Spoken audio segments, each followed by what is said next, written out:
अथर्वेदे षष्ठाष्टके तृतीयोऽध्यायः। प्रभृतान्द्रिजीषिणः कण्वा इन्द्रस्य गाथया मदे सोमस्य वोचत यस्रुविन्दमदर्शनिम् विप्रुन्दासमहीशुवम् वधीदुग्रोरिणन्नपः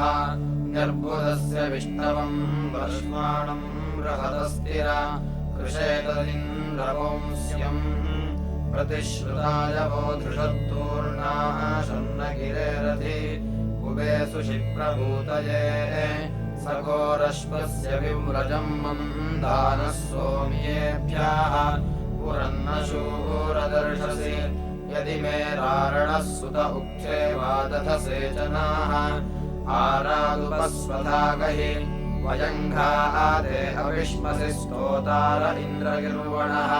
तन्नो जिन्वसोमपाः उत नः पितुमाभरसम्प्रराडो अवीक्षितम्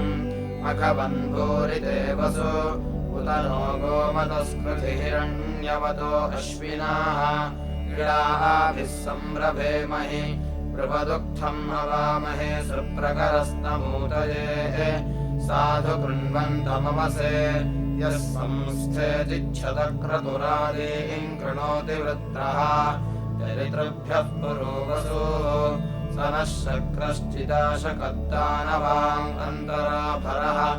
इन्द्रो विश्वाभिरूतिभिः यो रायो ओवनिर्महान् सुपारः सुन्वतः सखाः तमिन्द्रमभिगायत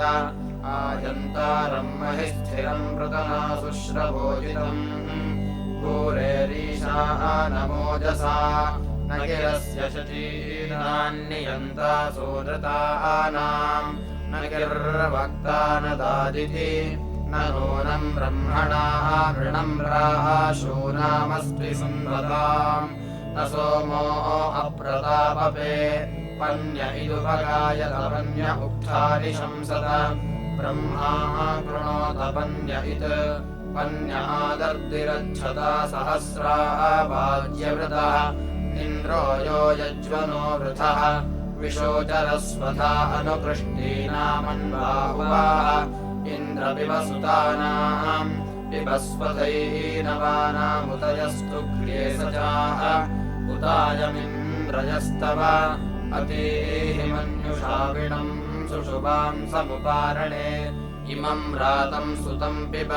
हे तिस्रः परावत इहि पञ्चजनाङ्गति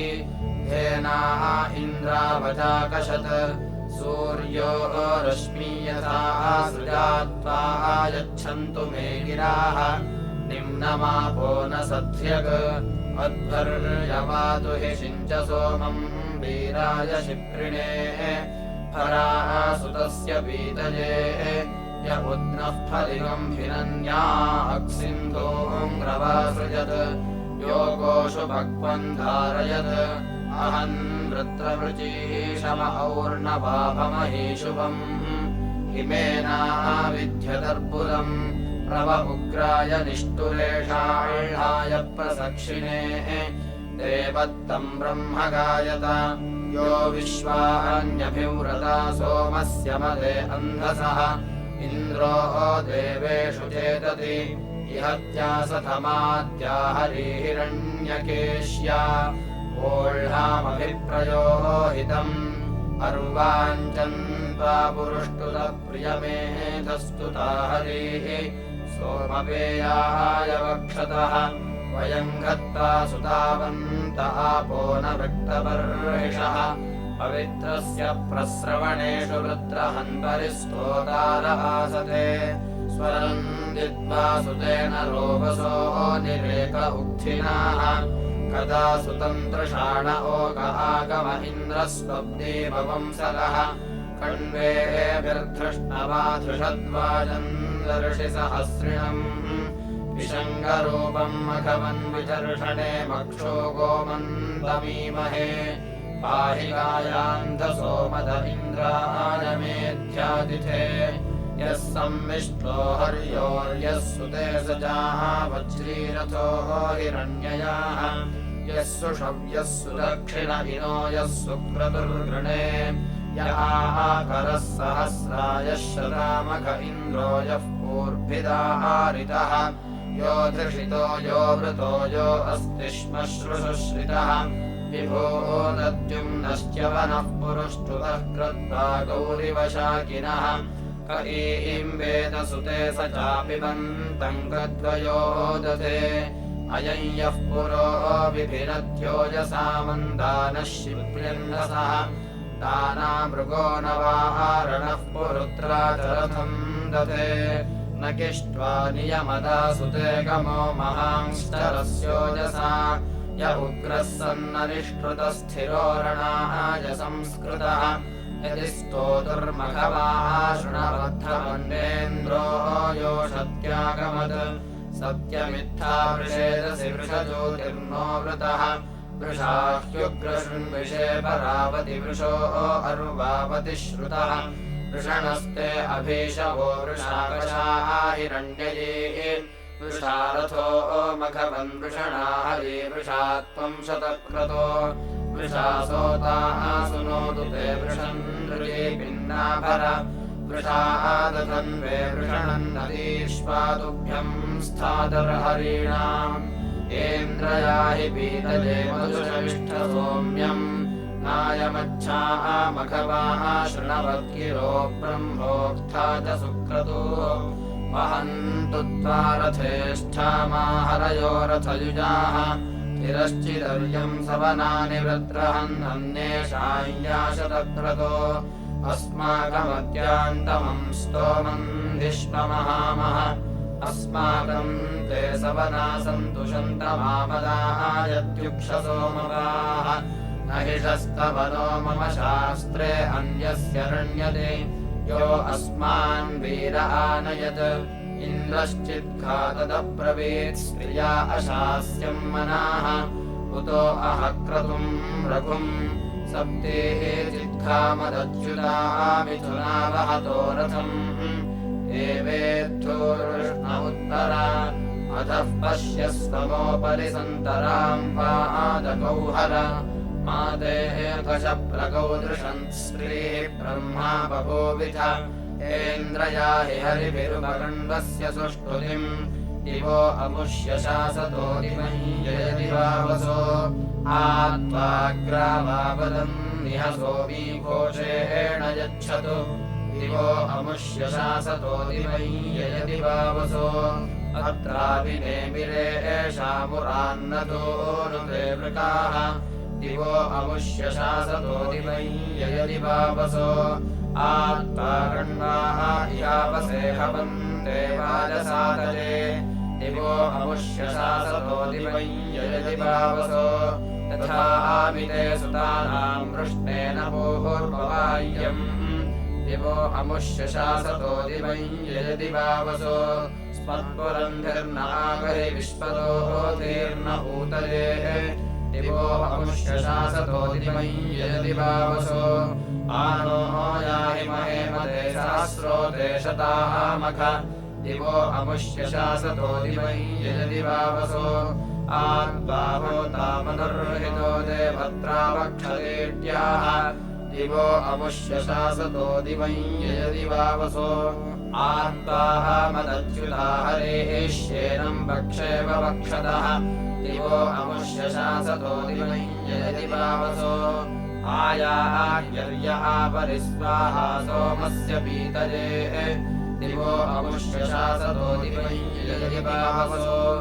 आनो याह्युपश्रुत्युक्थे शूर्णया दिवो अमुष्य शासतो दिवञ्जयदिवावसो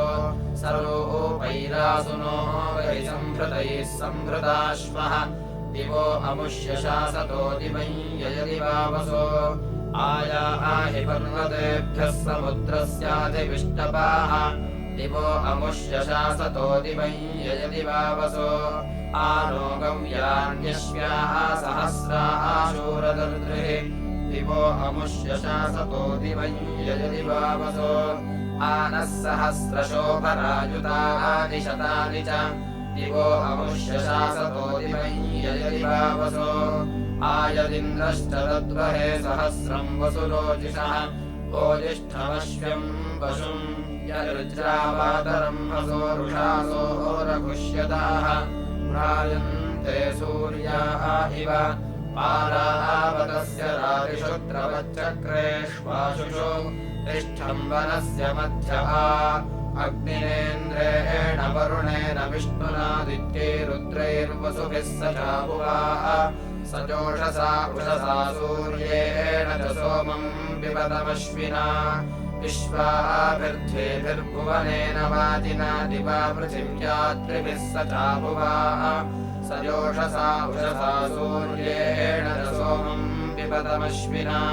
विश्वैर्देवैस्त्रिभिरेकादशैर्याद्भिर्मरुद्भिर्भृगुभिः स चापुवाः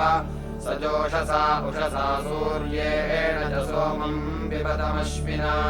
जुषेथाहम् यज्ञम् बोधतम् हवस्य मे विश्वे हरेभौ सवनावगच्छतम् स जोषसा उषसा सूर्येण चेषन्नो वोढमश्विना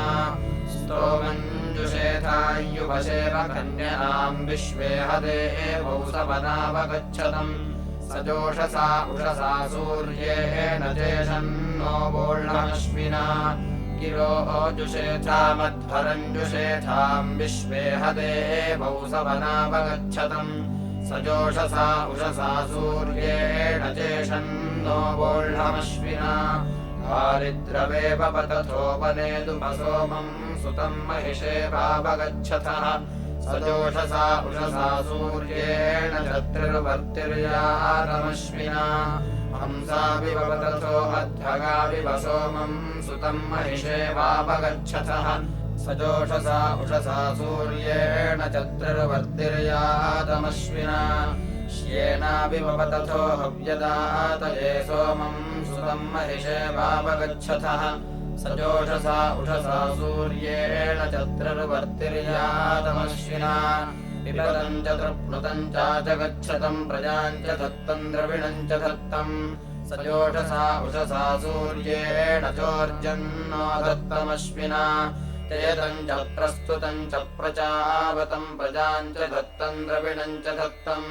स जोषसा उषसा सूर्येण चोर्जन्नो धत्तमश्विना अपतम् च शत्रोऽन्यदतम् च मित्रिणः प्रजाम् च धत्तम् द्रविणम् च धत्तम् स जोषसा उषसा सूर्येण चोर्जन्नो धत्तमश्विना मित्रा वरुणवन्ता उत धर्मवन्ता मरुत्वन्ता च ऋतुर्गच्छतो हवम् स जोषसा उषसा सूर्येण चादित्यैर्यातमश्विना अङ्गिरस्वन्ता उत विष्णुवन्ता मरुत्वन्ता च ऋतुर्गच्छतो हवम् स जोषसा उषसा सूर्येण चादित्यैर्यातमश्विना ऋभुमन्ता वृषणा वाजवन्ता मरुत्वन्ता च ऋतुर्गच्छतो हवम् स जोषसा उषसा सूर्येण चादित्यैर्यातमश्विना ब्रह्मजिन्वतमुत जिन्वतम् धियो हतम् रक्षांसि शेषतममीवाः स जोषसा उषसा सूर्येण च सोमम् सुन्वतो अश्विना शरत्रम् जिन्वतमुत जिन्वतम् द्रोणहतम् रक्षांसि शेषतममीवाः स जोषसा उषसा सूर्येण च सोमम् सुन्वतो अश्विना धेनोर्जिन्वतमुत जिन्वतम् विशो हतम् रक्षांसि शेषतममीवाः स जोषसा उषसा सूर्येण च सोमम् सुन्वतो अश्विना अत्रेरिव शृणुतम् भूर्व्यस्तुतिम् श्यावाश्वस्य सुन्वतो मदच्युता स जोषसा उषसा सूर्येण चाश्विना तिरो अन्यम् सर्गाङ्गिव सृजतम् सुष्ठुतिरुपश्यावाश्वस्य सुन्वतो मदच्युता स जोषसा उषसा सूर्येण चाश्विना तिरो अन्यम् रश्मीङ्ग्रिव यच्छतमध्वराम् उपश्यावाश्वस्य सुन्वतो मदच्युता स जोषसा उषसा सूर्येण चाश्विना तिरो अन्यम् अर्वाग्रथम् नियच्छतम् पिबतम् सोम्यम् मधु आयातमश्विनागतमवस्युर्वामहम् हुवे धत्तम् रत्नानि दाशुषेः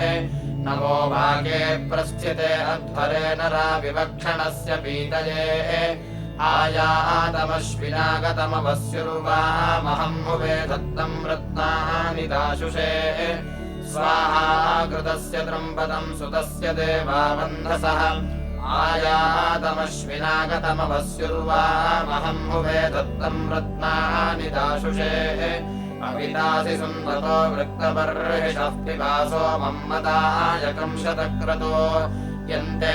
भागमधारयन् विश्वास्सेहानः प्रतरा उरुज्रयः समप्सुजिन्मरुत्वाङ्गिन्द्रसत्पते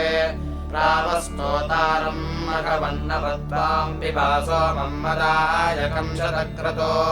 यन्ते भागमधारयन् विश्वास्सेहानः प्रतरा उरुज्रयः समप्सुजिन्मरुत्वाङ्गिन्द्रसत्पते ऊर्जा देवाङ्गवस्योजसात्वाम् पिबासो मम्मदायकम् शतक्रतो यन्ते भागमधारयन् विश्वास्सेहानः प्रतना उरुज्रयः समप्सुजिन्मरुत्वाङ्गिन्द्रसत्पते जनिता दिवो जनिता पृथिव्याः पिबासो मम्मदायकम् शतक्रतो यन्ते भागमधारयन् विश्वास्सेहानः प्रतना उरुज्रयः समप्सुजिन्मरुत्वाङ्गिन्द्रसत्पते जनिताश्वानाञ्जनिता गवामसि पिबासो मम्मदायकम् शतक्रतो यन्ते भागमधारयन् विश्वास्सेहानः प्रतना उरुज्रयः समप्सुजिन्मरुत्वाङ्गिन्द्रसत्पते अत्रेणाम् सोममद्रिवो महस्कृति पिबासो मम्मदायकम् शतक्रतो यन्ते भागमधारयन् विश्वास्सेहानः प्रतना उरुज्रयः समप्सुजिन्मरुत्वाङ्गिन्द्रसत्पते श्यावाश्वस्य सन्वतस्तथा शृणु यथा शृणोरत्रेः कर्माणि कृण्वतः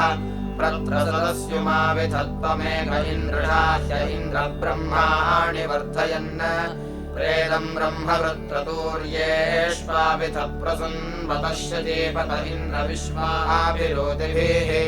माद्यन्दिनस्य सवनस्य वृत्रहन्ननेत्यपि सोमस्य वज्रिवः सेहान उग्रप्रतना अभिद्रुहश्यतीपत इन्द्रविश्वाभिरोधिभिः माध्यन्दिनस्य सवनस्य वृत्रहन्ननेत्यपि सोमस्य वज्रिवः एकराळस्य भुवनस्य राजसि शचीपत इन्द्रविश्वाभिरोधिभिः माध्यन्दिनस्य सवनस्य वृत्रहन्ननेत्यपि सोमस्य वज्रिवः संस्थावानाय वयसि त्वमेक इच्छतीपत इन्द्रविश्वाभिरोधिभिः माध्यन्दिनस्य सवनस्य वृत्रहन्ननेत्यपि सोमस्य वज्रिवः क्षेमस्य च प्रयुजश्च त्वमीशिषे सजीपत इन्द्रविश्वाभिरोधिभिः माध्यन्दिनस्य सवनस्य वृत्रहन्ननेत्यपि सोमस्य वज्रिवः क्षत्राय त्वमवसि न त्वमाविथशजीपत इन्द्रविश्वाभिरोधिभिः माध्यन्दिनस्य सवनस्य वृत्रहन्ननेत्यपि सोमस्य वज्रिवः श्यावाश्वस्य रेफतस्तथा शृणु यथा शृणोरत्रेः कर्माणि कृण्वतः प्रत्रसदस्युमाविधत्वमेक इन्द्रशाह्य इन्द्रक्षत्राणि वर्धयन् यज्ञस्य हि स्थरद्विजासस्तेवाजेषु कर्मसु इन्द्राग्नेतस्य बोधतम् तोषासारथया वानावृत्रहणा पराजिता इन्द्राग्नेतस्य बोधतम् इदम् वामदिनम् मग्धसुक्षन्नद्रिभिर्नराः इन्द्राग्नेतस्य बोधतम् जुषेथा अन्यज्ञमिष्टये सुतम् सोमम् सदस्तुति इन्द्राग्ने आगतन्नरा इमा जुषेथाम् सवनायेभिर्हव्यान्योहथोः इन्द्राग्ने आगतन्नरा इमाङ्गायत्र वर्तनिम् जुषेथाम् सुष्टुतिम् मम इन्द्राग्ने आगतन्नरा प्रातर्यावभिरागतम् देवेभिर्जेन्यावसो इन्द्राग्ने सोमपीतये श्यावाश्वस्य संवतोत्रेणाम् शृणुतम् हवम् इन्द्राग्ने सोमपीतये एवावामह्वभूतये यथा हुवन्तमेधिराः इन्द्राग्ने सोमपीतये आहं सरस्वतीवतोरिन्द्राज्ञो रवो वृणे याभ्याङ्गायत्र मृज्यते अग्निमस्तोष्यग्नियमग्निमीळाय जध्यैः अग्निर्देवाङ्गनग्मुर उभेः विदधे कविरन्तश्चरति दूत्या अन्नवन्तामन्यके समे यज्ञेन व्यसावचस्तनूषु शंसमेषाम् यराधीरराणाम् विश्वा अर्यो अराधीरितो युच्छन्तामुरो नभन्तामन्यके समे अग्ने मन्मानितुभ्यङ्गम् कृतम् न जुह्व आसनि स देवेषु प्रतिगिद्धित्वम् यदि पूर्व्यः शिवो दूतो विवस्वतो नभन्तामन्यके समे तत्तदग्निर्वयो दधे यथा कृपण्यते ऊर्जाहुतिर्वसूनां सञ्चयोश्चमयो दधे विश्वस्यै देवहूत्यैरभन्तामन्यके समे सचिकेतस हीयसाग्निश्चित्रेण कर्मणा सहोदाशश्वतीनाम् दक्षिणाभिरभिवृत हिनोति च पृथिव्या अन्नभन्तामन्यके समे अग्निर्जाता देवानामग्निर्वेदवर्तानामभीक्ष्यम् अग्निः सद्रविणोदा अग्निर्दाराव्योर्नुते स्वाहुतो न वीयसा नभन्तामन्यके समे अग्निर्देवेषु शम्भसुः सभिक्षु यज्ञिया स्वा समुदाकाव्या पुरुविश्वम् भूमेव पुष्यति देवो देवेषु यज्ञियो नभन्तामन्यके समे यो अग्निः सप्तमानुषश्रितो विश्वेषु सिन्धुषु तमागन्मत्रिपस्यम् मन्धातुर्दस्यो हन्तममग्निम् यज्ञेषु पूर्यन्नभन्तामन्यके समे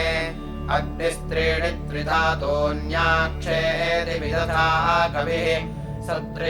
सत्रेङ्ग्रेकादशाम् इह यक्षच्च विप्रयच्च नो विप्रो दूतः परिष्कृतो नभन्तामन्यके समे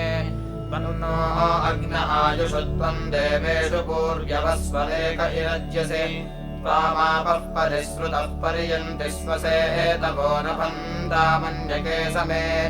इन्द्राग्नेयुगम् सुनः सहन्तादासथोरयिम् येन दृढा समत्स्वा वेणुचित्साहि शेमह्यग्निर्वने भवात इन्नभन्तामन्यके समे न हि वाहम् गौरया महेथेन्द्रविद्यया महेशविष्ठम् नृणान्नरम् स नः कदाचिदर्वतागमदा वाजसातयेकमदा मेधसातये नभन्तामन्यके समे ताहि मध्यम् भराणामिन्द्राग्ने अधिक्षितः ताहु कवित्पना कवे पृच्छ्यमाना सखे यते सन्धेतमश्नुतन्नरा नभन्तामन्यके समे अभ्यर्चनभागवदिन्द्राग्ने यजसा गिरा यजोर्विश्वमिदम् जगदियञ्जोः पृथिवीमह्यो उपस्थे विवृतो वसु नभन्तामन्यके समे परब्रह्माणि नभागवदिन्द्राग्निभ्यामिरज्यत या सप्तबुद्धवर्णवम् जिह्मवारमपोर्वृत इन्द्र ईशानवोजसा नभन्तामन्यके समे अभिवृष्टपुराणवत्कृततेरिव पुष्पितमोजो दासस्य दम्भय वयन्तदस्य संवृतम् वस्मिन्द्रेण विभजेमहि नभन्तामन्यके समे यदिन्द्राग्नीजना इमे विह्वयन्ते तना गिरा अस्माकेभिर्नृभिर्वयम् सा सह्यामपृतन्यतो वनुयाम वनुष्यतो नभन्तामन्यके समे यानुश्वेता भवो दिव उच्चरात उपद्युभिः इन्द्राज्ञोरनु रतमुहानायन्ति सिन्धभोजान्सेम् बन्धादमुञ्चतान्नभन्तामन्यके समे पूर्वेष्ट इन्द्रोपमादयः पूर्वे ऋतप्रशस्तयः सूनो हिन्वस्य हरिवः वस्वो वीरस्यापृचो यानुसाधन्तनोधियो नभन्तामन्यके समे तम् शिशेतासु वृक्तिभिस्त्वेषम् सत्त्वानमृग्भियम् कुतो नुचिद्य ओजसा शुष्टस्याण्डा निभेदति जेषत्सर्वतेरपो नभन्तामन्यके समे तम् शिशेतास्वद्धरम् सत्यम् सत्त्वानमृत्तियम् कुतो नुचिद्य ओहत आण्डाशुष्टस्य भेदत्यजैः सर्वतेरपो नभन्तामन्यके समे एवेन्द्राग्निभ्याम् पितृपन्नवेयो मन्धातृपदङ्गिरस्वदवाचि विधातु नाशम् मणापातमस्मान् वयम् स्यामपतयोरजीणाम् अस्मा ऊषु प्रभूतये वरुणाय मरुद्भ्योर्चा विदुष्टरेभ्यः यो धीनामानुषाणाम् पश्वोगा इव रक्षति नभन्तामन्यके समे नमोषु समना गिरा पितॄणाम् च मन्मभिः नाभागस्य प्रशस्तिभिर्यः सिन्धो नामुपोदये सप्तस्वसासमध्यमो नभन्तामन्यके समे सक्षपः परिधस्वजेन्यो अस्रो मायया दधे स विश्वम् परिदर्शतः तस्य वेनीरनुरतमुषस्तिस्रो अवर्धयन्नभन्तामन्यके समे यः ककुभो निधारयः पृथिव्यामधिदर्शतः समाता पूर्व्यम् वदन् तद्वरुणस्य सत्यम् स हि गोपा इवेर्यो नभन्तामन्यके समे यो धर्ता भुवनानाय उस्राणामपीच्या आवेदनामानि गुह्या स कविः काव्या पुरुरूपम् द्यौरिव पुष्यति नभन्तामन्यके समे यस्मिन् विश्वानि काव्या चक्रेणाभिनिपश्रिता त्रिलम् ज्योतिषपर्यदौ व्रजे गावो न संयुजे युजे अश्वाम् अयुक्षत नभन्तामन्यके समे य आस्पत्क आशये विश्वा जातान्येषाम् परिधामानि मर्मृषद्वरुणस्य पुरोगये विश्वे देवा अनुव्रतम् नभन्तामन्यके समे स समुद्रो अपेज्यस्तुरोद्यामि वरोहति नियता सुयजुर्दथे समाया अर्चिना पदास्तृणान्नाकमारुहन्नभन्तामन्यके समे यस्य श्वेता विचक्षणा तिस्रो भूमिरधिक्षितः त्रिरुत्तराणि वप्रतुर्वरुणस्य ध्रुवम् सदः सप्तानामिरज्यति नभन्तामन्यके समे यश्वेताम् अधिनिर्निजश्चक्रे कृष्णाम् अनुव्रता स धाम पूर्व्यम् ममेयस्कम्भेन विरोदसे अजो नद्यामधारयन्नभन्तामन्यके समे अस्तभ्राद्यामसुरो विश्ववेदा अमिमीतपरिबाणम् पृथिव्याः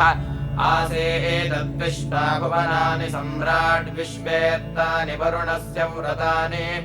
एवावन्दस्व वरुणम् बृहन्तम् नमस्याधेरममृतस्य गोपाम् स नः शर्म त्रिवरोऽथम् वियम् सत्पातन्नोऽद्या वा पृथिवे उपस्थे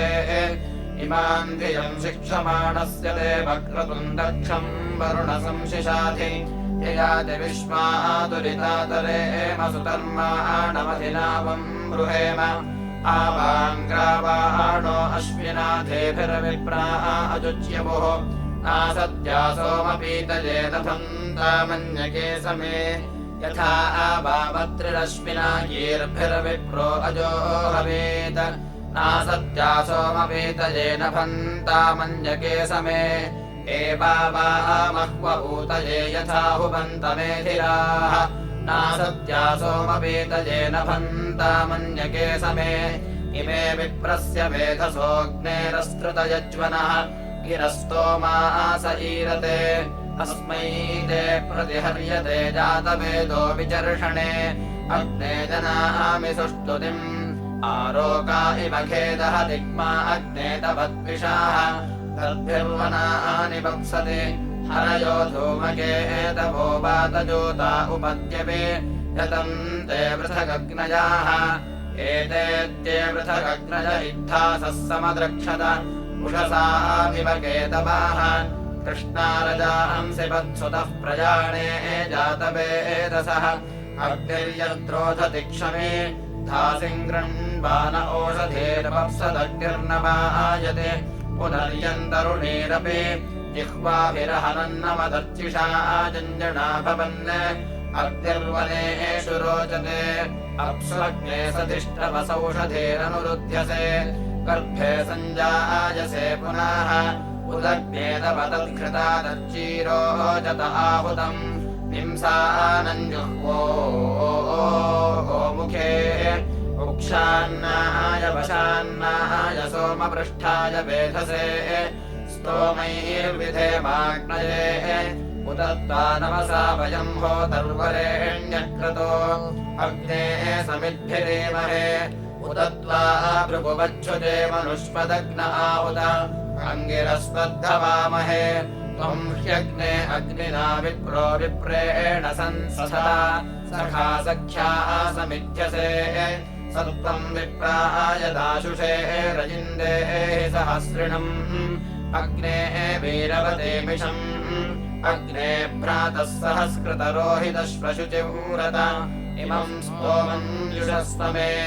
उत त्वाग्ने ममस्तुतो वाश्राय प्रतिहर्यते गोष्ठम् गाव इवाशत तुभ्यन्ता अङ्गिरस्तमविश्वाः सुक्षितयः पृथक् अग्ने कामाय येमिरे अग्निम् धेभिर्मनीषिणो मेधिरासो विपश्चिताः अध्वसत्याय हिन्विरे तन्वामज्मेषु वाजिनन्दन्वाना अग्ने अद्धरम् वह्निम् होतारमीळते पुरुत्राहि सदृङ्गसिविशो विश्वा अनुप्रभुः समत्सुत्वाहवामहे तमेडिष्वय आहुतोऽग्निर्विभ्राजते घृतैः इमन्न शृणवद्धवम् तन्ता वयम् हवामहे शृण्वन्तम् जातवेदसम् अग्ने घ्नन्तमभद्विषाः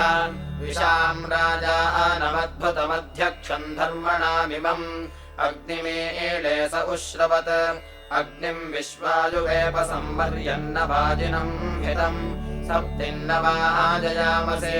धन्वृद्धान्यपद्विषोदहन् रक्षांसि विश्वः अग्ने दिग्मेन दीदिः यन्वाजनाः स इन्धते मनुष्पदङ्गिरस्तम अग्ने सवोधिमेव चाह यदग्ने दिविजा अस्य प्सुजा वा सहस्कृत तन्तागीर्भिर्हवामहे तुभ्यम् खेत्ते जनाः इमे विश्वाः सुक्षितयः पृथक् धासिंहिन्वन्त्यत्तवे ते खेदग्ने स्वाध्योहा विश्वाः नृदक्षसः परम् तस्याम दुर्गः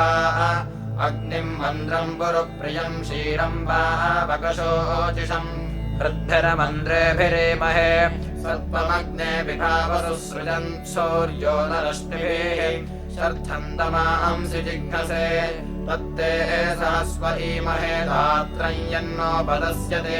तदग्ने वार्यम् वसो समिधाग्निन्दुवस्यत कृतैर्बोधयतातिथिम् आस्मिन् हव्याजुहोतन अग्ने स्तोमञ्जुषस्व मे वर्धस्वानेन मन्मना प्रतिसूक्तानि हर्यनः अग्निम् दूतम् पुरोदधे हव्यवाहमुपब्रुवे देवाम् आसादयादिह उत्ते बृहन्तो अर्चयः समिधानस्य दीदिवः अग्ने शुक्रास ईरते उपत्वायुः मम कृताचीर्यन्तु हर्यत अग्ने हव्याजुषस्वनः मन्द्रम् होतारवृत्पिजम् चित्रभानुम् विभावसुम् अग्निमेळे स उश्रवत् रत्नम् होतारमेड्यञ्जुष्टमग्निम् कविक्रतुम् अद्धराणामभिश्रियम् तुषाणो अङ्गिरस्तमेमा हव्यान्यानुषक् अग्ने यज्ञन्न ऋतुथा समिधान उसन्त्य शुक्रशोच इहावः चिकित्वान् दैव्यञ्जनम् विप्रम् होतारमद्रुहम् धूमकेतुम् विभावसुम् यज्ञानाम् केतुमीमहे अग्ने निपाहि नष्टम् प्रतिष्मदे परेषदः भिन्ध्यद्वेषः सहस्कृत अग्निः प्रत्नेन मन्मना शुम्भानस्तन्वाम् स्वाम् कविर्विप्रेण वारुधे ऊर्जो न पादमाहुवेग्निम् वावकशोचिषम् अस्मिन् यज्ञे स्वध्वरे स नो मित्रमहस्तमग्ने शुक्रेण शोचिषा देवैरासत्सि बर्हिषि यो अग्निम् तन्वो ओदमे देवम् मर्तः स पर्यते तस्मा इत्येदयद्वसो अग्निर्मूर्धादिवः कपुत्पतिः पृथिव्या अयम् अपाम्रेतांसि जिन्वते उदग्नेषु तयस्तव शुक्राभ्राजन्त हीरते तव ज्योतिंष्यर्चयाः ईशिषे वार्यस्य हि दात्रस्याग्ने स्वर्पतिः स्तोतास्यान्तवशर्मणि तामग्ने मनीषिणस्ताम् हिन्वन्ति चित्तिभिः ताम् वर्धन्तु नो गिराः अदर्धस्य स्वधावतो दूतस्य रेफतः सदा अग्ने सख्यम् वृणीमहे अग्निः शुचिम् रततमश्रुतिर्विप्रश्रुतिः कविः शुचीरोचत आहुतः उतत्वाधीतयो मम गिरो वर्धन्तु विश्वः अग्ने सख्यस्य बोधिनः यदग्ने स्यामहन्तं त्वम् वा आघास्याहम् स्युष्टे सद्या इहाशिषाः वसुर्वसुपतिर्हिकमस्यग्ने विभावसुः स्यामते सुमतावपि अग्ने धृतव्रतायते समुद्रायेव सिन्धवः गिरो वाश्रासहीरते युवानम् विश्वतिम् कविम् विश्वादम् पुरुवेपसम् अग्निम् शुम्भाविमन्मभिः यज्ञानाम् रथ्ये भजम् दिग्वजम् भाय बीडवे स्तोमैर्षे माग्नये अयमग्ने त्वे अभिचरिता भूतु सन्ध्या तस्मै पावकमृडय धीरो ह्यस्यद्मसद्विप्रो न जागृभिः सदा अग्ने दीदयसिद्यवे पुराग्ने दुरितेभ्यः पुरा मृद्धेभ्यः कवे प्रण आयुर्वसोतिर आघाये अग्निमिन्धते स्तृणन्ति बर्हिरानुषक येषामिन्द्रो युवासखाः बृहन्निदिग्ध येषाम् भूरिशस्तम् पृथुस्वरोः येषामिन्द्रो युवासखाः अयुद्ध इत्युधावृतम् शूर आजति सत्तभिः येषामिन्द्रो युवासखाः आपुन्दम् वृत्रहादते जातः पृच्छद्भि मातरम् क उग्राः केह शृण्विरे प्रतिद्वाजमसीव तद्गिरावप्सो न योऽधिषत् यस्ते शत्रुत्तमाचके उत त्वम् मघवम् शृणु यस्ते वष्टिमवक्षितत् यद्वीडयासि वीणुतत् यदाजीयाद्याजिकृतीन्द्रस्वश्वजुरुपा रथेतमो रथेनाम् विशु विश्वा अभियुजो वज्रिन्विश्वज्ञथा बृह भवानः सुश्रवस्तमः अस्माकम् सुरथम् पुर इन्द्रः कृणोतु सातये नयन्धोर्वन्ति धूर्तयाः प्रत्यामते परिद्विषोरन्ते शक्रदावनेः कवे मेदिन्द्रगोमतः शनैश्चिद्यन्तो अद्रिवोऽश्वावन्तः शतग्विनाः विवक्षणा अनेहसाः ऊर्ध्वाहिते दिवे दिवे सहस्रा सूदृता शता चरितृभ्यो विमम्भते विद्माहित्वा धनञ्जयमिन्द्रदृढाजिदारुजम् आदारिणम् यथा गजम् ककुहम् चित्वा कवे मन्दम् तु धृष्टविन्दवः आत्वा पणीयदेमहे यस्ते रेवाम् अदाशुभिः प्रममर्षमघत्तये तस्य नो वेद आभर इम उत्वा विचक्षते सखाय इन्द्रसोमिनाः पुष्टावन्तो यथा पशुम् उदत्वापधिरम् वयम् शुश्रुकरन्नम् सन्तमूतये दूरादिह हवामहे यच्छ्रोया इमम् हवन् दुर्मर्षम् चक्रिया उत भवेराभिर्नो अन्तमः यच्चिद्धिते अभिव्यथिर्जगन्वाम् सोऽहमन्महे गोदा इन्द्रबोधिनः आत्वा आरम्भन्न जिव्रयोररम्भाशवसस्पते पुष्पसित्वा सधस्थः स्तोत्रमिन्द्राय गायत पुरुनृम्णाय सत्वने न गिर्यम् वृण्वते युधे अभित्वा वृषभासुते सुतम् सृजामि पीतये त्र्यम्बाव्यश्नुहेमतम् मात्वा मूरा अविश्यवोमोपहस्वा नहादभन् माकेम् ब्रह्मद्विषो वनः इहत्वा गोपरेण सा महेमन्दन्तु राधसे सरो गौरो यथा पिब या वृत्रः परावति स नानवाचुच्छुवे ता संसत्सु प्रवोचत अपिपत्कद्रुवः सुतमिन्द्रः सहस्रबाह्वे अत्रादेतिष्ठपौंस्यम् सत्यम् तत्तुर्वशे यदौ विदानो अह्नबाह्यम् या नक्तुर्वणेशमे तरणिम् भोजनानाम् कृतम् वाजस्य गोमतः समानमुप्रशंसिषम् प्रभुक्षणम् न वर्तव उक्थेषु दुग्र्यावृथम् इन्द्रम् सोमे स चासुते यः कृन्दति द्विजोऽन्यन्त्रिशोकाय गिरिम् पृथुम् गोभ्यो गातुम् निरेतवे यद्दधिषे मनस्यसि मन्दानः प्रेति यक्षसि मा तत्करिन्द्रमृळया तभ्रम् चिद्धित्वावतः कृतम् शृण्वे अधिक्षमे दिगात्विन्द्रते मनाः तवेदुतास्सु कीर्तयो सन्नुतप्रशस्तयः यदिन्द्रमृळयासिनः मान एकस्मिन्नागसि माद्वयोरुतत्रिषु पथीर्माशूरभूरिषु विभयाहित्वावत उग्रादभिप्रभङ्गिणाः तस्मादहमृदेशकाः मा सख्युःशूनमावि देवा पुत्रस्य प्रभूवसो आवृत्पद्भूतु ते मनाः को नु मर्या अमिथितः सखा सखायमब्रवीत् यः को अस्मदेशते एवारे वृषभासुते सिन्वन्भूर्यावयः श्वघ्नेव निवताचरन् आत एतावचो युजाहरे गृह्णे सुमद्रथा यदेम् ब्रह्मभ्य इद्ददाः विन्धि विश्वा अपद्विषः परिपादो जयेमृताः वसुस्पार्हन्तदाभर यद्वीणाविन्द्रयत्स्थिरे यत्वर्षाने पराभृतम् वसुस्पार्हन्तदाभर यस्य ते विश्वमानुषो भूरेर्दत्तस्य वेदते वसुस्पार्हन्तदाभर